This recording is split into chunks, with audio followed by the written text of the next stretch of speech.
Marseille qui régale, un succès 3-0 sur la pelouse de Metz. On rappelle les buteurs, Igor Pachao, 51e, O'Reilly à la 69e et Gouiri qui n'avait pas encore marqué cette année, qui a donc marqué son premier but avec Marseille à la 76e. Il n'était pas titulaire, Gouiri. On en est à 4 victoires de suite, 3e victoire de suite en Ligue 1 sans prendre le moindre but, et ça c'est aussi important, contre donc Metz, Paris et Lorient, et c'est aujourd'hui la meilleure attaque de Ligue 1 avec 15 buts marqués. Ils sont même leaders du championnat avant évidemment le match de Paris demain en clôture de cette journée sur la pelouse de Lille, mais en tout cas tout va très bien du côté de Marseille. Greg Paisley, est-ce que tu es impressionné par l'OM ? Alors impressionné, c'est peut-être un peu fort, mais ça devient très cohérent en fait par rapport à l'intersaison, le recrutement. Ils ont passé un step par rapport à la saison dernière, qui était une année de transition. On les attendait au tournant cette saison, et pour l'instant, ça leur donne raison. Et il y a certains résultats qui font que cette dynamique s'est enclenchée positivement. Il y a eu cette défaite au Real, on ne va pas refaire l'historique, mais c'est une réalité. Et ils ont pris conscience qu'ils étaient capables de faire de bonnes choses. Ils l'ont confirmé face à Paris. Et le plus difficile, c'était d'aller gagner à Strasbourg. Et ça, ils l'ont fait. Et là, à mon avis, je pense que mentalement, ils ont switché. Et là, pour l'instant, ils sont en train de dérouler. Et il va falloir compter avec l'OM cette saison. Ça, c'est une certitude. On rappelle que face à Strasbourg, ils étaient menés au score. Et finalement, ils ont renversé Strasbourg en gagnant 2-1. Walid, là, la série, elle est très belle du côté de Marseille. Et il y a une petite musique qui revient. Et on va écouter d'ailleurs Roberto De Zerbi. C'est ce match-là, l'an dernier, ils étaient capables de le perdre. Oui, je suis d'accord, parce qu'on l'a vu sur la première mi-temps, tu peux te frustrer parce que tu as les occasions, celle de Gomez, celle de Greenwood notamment, et sur une ou deux transmissions sur Rouli, Daguerre ou de Pavard, tu peux être à la limite, ou en transition, tu peux prendre un but sur coup de pied arrêté, même si Metz n'a pas été grandiose sur la rencontre. Et on a bien vu l'année dernière que dès que l'Olympique de Marseille prenait ce premier but, derrière les fils pouvaient se toucher, et c'était très très compliqué de réenclencher. Donc on voit la maturité marseillaise sur ce match-là, on voit surtout une qualité footballistique. Moi j'ai quand même envie d'insister là-dessus. Moi je trouve que Marseille est fort collectivement, est fort individuellement, et dans cette Ligue 1 aujourd'hui ça suffit, et surtout c'est l'enchaînement. Moi je trouve que la gestion de Roberto De Zerbi, le turnover, les messages qu'il envoie avec que ce soit les jeunes, les anciens, les recrues, je trouve ça réussi, et puis surtout ça conclut, Karine, un mois de septembre grandiose, quoi.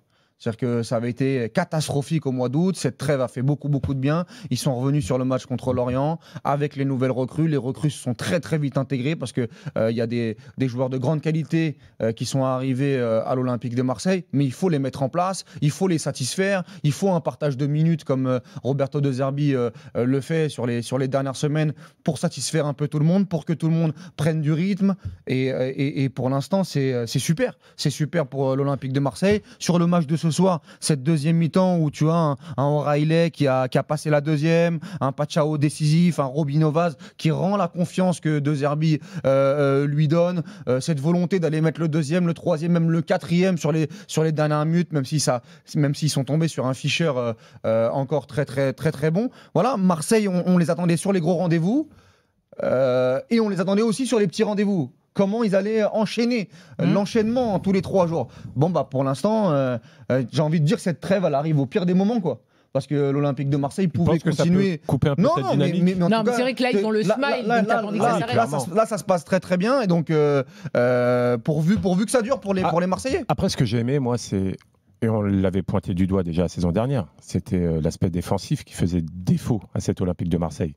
Et pour moi, Aguerd, Pavard, voire Medina, même si c'est encore blessé la cheville. Parce que pour moi, il n'est pas encore arrivé, mais voilà, exactement. Oui, mais donc, il y a quand même une chose importante, c'est Balerdi qui n'était pas choisi au départ. Après, il revient de blessure. Il l'a dit, De Zerbi, préservé. Il rentre sur la dernière demi-heure. Oui, mais enfin, on a tous l'impression que sans Balerdi, c'est mieux. Oh, je suis pas sûr de ça. Derrière moi, c'est surtout avec Aguerd, c'est beaucoup mieux. Moi, c'est surtout Aguerd, voire Pavard. Oui. Ça t'apporte une sécurité. Ça, c'est indéniable. Après, Balerdi, il est capable du meilleur comme du pire. Moi, je ne suis pas fan. Mais fallait composer avec parce que l'année dernière, c'était quasiment ton seul joueur qui était capable de faire de bonnes perfs. Mais cette saison. Et puis même le petit Vermeuren. Moi, je l'avais déjà commenté en Ligue des Champions avec Antwerp. Il était Antwerp. Avec Antwerp. Je l'avais trouvé excellent, ce joueur. Il avait 17-18 ans. Et là, Mehdi fait un travail remarquable aussi. Ouais, mais le recrutement était de qualité et le combo Mehdi Benatia et De Zerbi est en train de réussir son pari pour l'instant. De toute façon, c'est la deuxième force de ce championnat, on le sait, en termes d'effectifs, en termes de qualité, deuxième budget. Et pour l'instant, ils sont en train d'asseoir leur autorité. Et c'est ce qu'on demandait. Maintenant, pour revenir sur Aguerd, c'est vrai qu'il y a une équipe de l'OM avec ou sans lui. De toute façon, il n'était pas là contre Madrid. Depuis qu'il est arrivé, moi je regardais, mais je crois que c'est 5 matchs, 5 victoires. La seule défaite, c'est à Madrid, entre guillemets, c'est sans lui. Sa gestion sur les coups de pied arrêtés, défensifs et offensifs, il y a une vraie plus-value. Dans sa qualité de relance, comme sur le premier but contre l'Ajax avec Pachao, on l'a encore revu là en deuxième mi-temps. C'est lui qui fait mine de donner au double pivot, mais il va sauter la ligne en jouant plus loin, mais de manière très propre, avec ses relances laser là, bien fouettées. Pas le des champions. Voilà, c'est un leader. Donc ouais, Aguerd, pour moi, aujourd'hui, il a apporté un vrai gap qualitatif à cette équipe de Marseille. Messieurs, on accueille Morgane, supporter marseillais qui vient saucer les pins. C'est beau, ça. Salut Morgane. Bonsoir tout le monde. Bonsoir, c'est beau saucer les pins, j'aime beaucoup moi. Tu connais aussi? Oui, à côté de Carrie Leroy et tout. Ouais, saucer les pins, très bien. Ah ouais, tu te prends pour un mec du Sud, toi. Non, mais quand tu as un ami très proche, voire un frère qui a habité à saucer les pins, tu connais la région. Tu as des amis intéressants, toi. Pardon, Morgane. Parlons donc de cette victoire et de la très belle série de Marseille. Tu vas vivre tranquillement cette trêve internationale. Marseille est leader ce soir. On verra demain, mais en tout cas, Marseille est leader ce soir. Oui, complètement. Franchement, ça fait plaisir. Après, tu vois, par rapport à ce que tu disais, Walid, c'est fou des fois la saison à quoi elle peut tenir parce que leur priorité tout l'été, c'est ce Ordonnaise qu'ils veulent faire absolument. Jusqu'au dernier moment, ils se cassent les dents dessus et tu finis, on va pas dire par défaut, mais tu te rabats sur la guerre. Et je suis persuadé. Tu peux pas te rabattre sur Aguerd, tu peux pas dire ça quand même, Morgane. C'est pas un joueur on n'a rien trouvé, donc on prend Aguerd. C'est un très bon joueur, Aguerd, c'est une bonne chose. Je pense que Mehdi le voulait, il le connaît tellement bien depuis avec la sélection marocaine. Il était déjà voulu. Après, est-ce qu'il y avait la possibilité à West Ham ou pas à ce moment-là? Rabattre n'est pas le bon mot, mais je veux dire, au final, tu fais Aguerd parce que tu fais pas Ordonnaise. Oui, ça oui. Et je trouve qu'aujourd'hui, en fait, ta saison tient à pas grand-chose parce que je suis. Alors on est sûr de rien, mais tu as beaucoup plus de garanties avec Aguerd aujourd'hui que ce que tu aurais eu avec Ordonnaise. Que ça soit dans les gros matchs. Pas Ordonnaise, je l'ai encore vu avec Bruges en Ligue des Champions là contre Monaco, c'était monstrueux. Hein. C'est solide. Oui, et puis on s'en fout. Le but c'est que ça marche avec Aguerd. Voilà, exactement. Ouais. Oui, non, mais par exemple, ce qui peut stabiliser un Balerdi dans l'axe, c'est d'avoir un Aguerd à côté, d'avoir un Ordonnaise à côté de lui. Je suis pas sûr qu'un mec sans expérience saurait rassurer un Balerdi. C'est la petite parenthèse de dire des fois le mercato, tu veux absolument un joueur, tu en fais un autre et ce joueur-là va être mieux. Non, que mais là où tu as raison surtout, c'est que aujourd'hui tu parles plus d'Ordonnaise, tu parles plus de Rabiot, tu parles plus de Rongier, et ça c'est parce qu'il y a eu des arrivées, O'Reilly, Vermeuren, tu as Aguerd, Emerson Palmieri, tu parles plus de Quentin Merlin. Pourquoi Quentin Merlin est parti à Rennes et Emerson Palmieri arrive? En fait, tu parles plus de ça parce que depuis un mois, les mecs sur le terrain, ils sont très fiables et ils se sont adaptés et tu vois même une marge de progression même beaucoup plus importante que les joueurs qui étaient là au club, quoi. Donc c'est fort. Moi, ce qui fait la différence quand vous dites que, parce que moi je trouve qu'on a fait honnêtement une très belle première mi-temps aussi, et si Gomez à la 5e met au fond, au final tu prends confiance comme tu l'as pris en deuxième mi-temps. Et nous, en tant que supporters de l'OM, comme vous le dites, on a l'habitude de ces matchs-là où tu as gagné contre Paris, tu as gagné contre l'Ajax et tu arrives à Metz, notamment par exemple, je repense à l'année où il y a Rongier qui marque le deuxième, qui est refusé pour une faute, et au final tu perds avec Paul Lopez qui fait des erreurs, etc. Et alors que tu avais le match en main. Mais aujourd'hui, moi quand il arrive la mi-temps à 0-0 et que je vois malgré toutes les occasions qu'on a manquées, je suis encore serein. Et en tant que supporter de l'OM, ça nous arrivait jamais en fait. Quand tu vois cette équipe jouer, et notamment la défense en fait, tu te dis il peut pas nous arriver grand chose. Alors là c'était Metz, je parle du match de ce soir, mais honnêtement pour que Metz mette un but ce soir, oui peut-être à 4-0 parce qu'on était devant et qu'on a un peu laissé. Mais c'est pour ça que j'ai cité la défense moi. Pour moi c'était la priorité parce qu'il y avait déjà des signes encourageants. C'était le problème de l'an dernier aussi, la défense. Et l'année dernière, je pense que tu finis avec la 2e ou la 3e meilleure attaque du championnat, il me semble, si je dis pas de bêtises. Et Et tu en prends énormément. Donc, en fait, à partir du moment où ils ont réussi à régler ce sujet-là et qu'en plus, tu apportes un Pexao qui, au final, au lieu de te reposer tout ton match sur Greenwood, eh ben, sur l'aile gauche, tu as ce mec-là aussi qui va aller provoquer et que du coup, tu peux construire par la gauche ou par la droite. Et qu'en plus de ça, tu te permets d'aligner un Robinho Vaz qui, pour moi, mérite amplement sa titularisation par rapport à ce qu'il monte à chaque fois qu'il rentre. Sans oublier Aubameyang depuis le début de saison, qui est très intéressant. Oui, bien sûr, et qui en plus, je veux dire, justifie sa titularisation sur le match qu'il fait, même s'il met pas un but. Sur l'action de Gomez, par exemple, au bout de 5 minutes, c'est lui qui fait l'appel, il fait un centre en retrait parfait. Bref, je trouve que sa titularisation est méritée. Et même avec des mecs qui sortent du centre de formation en pointe, tu regardes l'équipe, ça bouge pas, c'est comme si c'était Gouiri ou Aubameyang devant. Mais c'est intéressant que tu parles. C'est intéressant que tu parles de Robinho Vaz parce que comme Bilal Nadir, c'est quand même eux qui te sauvent le début de saison avec cette rentrée contre le PFC. Je sais pas si on se rappelle. Mais le 5-2, ils font du bien. Ils font beaucoup de bien, ils ramènent beaucoup d'énergie, d'insouciance alors que tu as les leaders qui sont au fond du seau après l'épisode Rabiot. Et moi je trouve que De Zerbi ne les oublie pas dans ce début de saison et surtout en fait, c'est des leviers de management, ces mecs-là. Parce que Gouiri, on pensait qu'il allait démarrer aujourd'hui. Il fait rentrer ce Robinho Vaz qui, moi, je suis complètement fan de la personnalité, de l'insouciance qu'il a, de son profil aussi. Parce que De Zerbi l'a expliqué en fin de rencontre qu'il avait besoin d'un peu de profondeur. Mais il n'apporte pas que de la profondeur. Parce que sur la première mi-temps, tu as le rouge par rouge où il part au but tout seul. Tu as la passe de Paixão où il la sent très très bien. La passe de Greenwood où il la sent très bien sur l'occasion de Gomez. Il t'apporte de l'énergie, il t'apporte de l'intelligence. C'est lui qui fait la passe D sur le premier but aussi à Paixão. Et là, en fait, quand tu as un De Zerbi qui donne confiance à ce jeune-là et qui lui rend, en fait, il a gagné un vestiaire. Parce que derrière, parce que moi, ce qui est intéressant, c'est que tu parles de Robinho Vaz. Toi, Greg, tu parles d'Aubameyang. Mais moi, le début de saison de Gouiri, il est pas mauvais, les gars. C'est-à-dire qu'il plante pas, il a pas planté, mais par contre, lui aussi, tu as 3 numéros 9 différents, mais 3 numéros 9 qui sont en forme, parce que Gouiri, le match qu'il fait contre le PSG, il est très important dans la connexion. Évidemment. À Strasbourg, même s'il plante pas, il est très intéressant. Oui, mais Walid, on dit qu'il est très intéressant contre Strasbourg, parce qu'au final, tu gagnes 2-1. Si tu perds 1-0, tu dis, putain, on a eu des énormes occasions et notre 9 du soir n'a pas marqué. On le dira, et on l'a dit, Karine. Mais la réalité, c'est qu'aussi, il faut parler. Attends, on n'organe pas tous en même temps.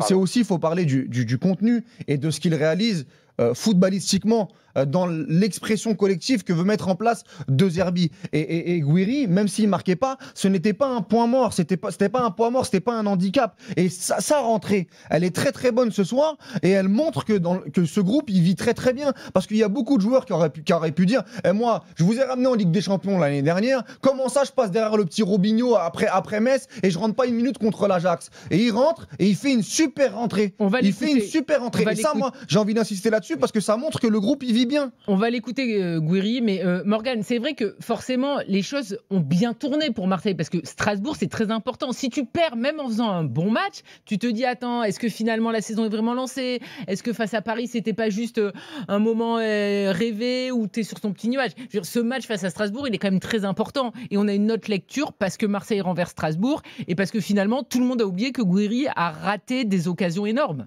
Oui, complètement. Là où tu as raison, Karine, par rapport à ce que dit Walid, je pense, c'est que effectivement, Gouiri, même s'il manquait depuis le début de la saison, tu gagnes, il sert dans le jeu. Donc, moi, je ne reprochais pas grand-chose. Le match à Strasbourg, là où il m'a fait un petit peu peur, c'est qu'il manque vraiment des occasions incroyables. Quand je sais plus qui c'est qui frappe sur le gardien, que c'est repoussé sur lui, qu'il est face au cage et qui glisse, etc. Effectivement, il m'a fait un peu peur. Mais par contre, quand on parle de Robinho Vaz, et après, je vais finir sur Gouiri parce que ce qui m'a marqué sur l'entrée de Gouiri, c'est pas son but, c'est le ballon qu'il donne à Pexao à Riley, sur le deuxième. Le mec rentre, il n'a pas joué pendant 70 minutes. Il rentre, c'est un attaquant. Il y a 80% des attaquants qui lâchent pas ce ballon et qui frappent. C'est ça. Mais en fait, quand il rentre, sa mentalité, elle est extraordinaire parce que le ballon qu'il donne à Riley sur cette action-là, il y a 95% des attaquants qui auraient frappé, enroulé, deuxième poteau, tu viens de rentrer, tu as envie de tenter. Donc c'est là où tu vois que la mentalité est toujours présente. Et concernant Robinho Vaz, avant le match, il y avait beaucoup de journalistes et de gens sur X qui s'insurgeaient de la titularisation de Robinho Vaz. Et à contre-courant... T'es sûr de ça, Morgan? Ah oui, il y en avait plein qui disaient c'est pas normal qu'il n'y ait pas Gouiri, Il apporte des choses et que même l'an dernier, quand on l'avait vu quelques fois, il était intéressant. C'est là où moi je vais dans ce sens-là. Il travaille au quotidien avec ses joueurs. Exactement. Et en fait, la critique qui reste, on va dire, sur l'OM actuellement, c'est qu'on fait pas jouer les jeunes. Là, Robinho Vaz, honnêtement, mais il mérite tous les jours d'être titulaire sur ce qu'il montre à chaque fois qu'il rentre. Donc si ce mec-là, à chaque fois qu'il rentre, il te renverse un match, ou il t'aide à marquer un but, et que le match d'après, tu ne le mets jamais titulaire, évidemment, tu vas le perdre. Et à contrario, Nguiri, même s'il sait qu'il n'est pas extraordinaire, il voit la performance de Vaz, il le voit jouer, il se dit c'est normal, quand je vais être bon, je vais jouer. Donc en fait, c'est le bon état d'esprit. Même quand il y a eu Nadir titulaire, je crois contre Paris, tout le monde disait mais là, c'est le management de De Zerbi qui est bon. Il gère bien son Exactement. vestiaire. Exactement, mais il y en a plein qui, à la place de Zerbi, malgré que les jeunes font des belles rentrées, ne mettent pas titulaire le jeune après parce qu'ils ont peur. Et ça peut se comprendre, mais par contre, si tu fais pas ça, en fait, tu leur donnes jamais leur chance. Quand Nadir joue à Lyon, comme tu dis, Walid, une semaine avant, il renverse le match contre Paris FC. Il rentre, il renverse le match. Et il doit être titulaire à Lyon. Et c'est normal. Et on peut pas tomber sur De Zerbi derrière parce que Nadir ne fait pas une grosse performance. Non, la gestion de Zerbi, elle est très très bonne. Elle est très bonne. Elle est très bonne parce qu'à chaque compo, on se dit pourquoi il met Højbjerg sur le banc à la place de Vermeuren. Là, encore une fois, les joueurs lui donnent raison. Les joueurs lui donnent raison sur le terrain. Exactement. Imagine Walid que prend De Zerbi après Paris s'il gagne pas le match avec la compo qu'il aligne au début. Mais il se fait massacrer. Pourquoi il n'y a pas Højbjerg? Pourquoi? Et sauf qu'en fait, lui, s'il voit un Vermaelen, comme il le dit, je pense que ça le tue de mettre Højbjerg sur le banc et mec comme ça. Mais parce qu'il voit Vermaelen tous les jours à l'entraînement et qu'il sait le ballon qu'il a. Et quand je vois, par exemple, l'année dernière, quand on perd 1-0 à Strasbourg, que, honnêtement, si vous voyez la compo, c'est Harit, Wai devant, Luis Enrique à gauche. Tu vas pas nous refaire la saison passée, Morgane? Non, Brassier, Cornelius, mais je veux dire, on a up.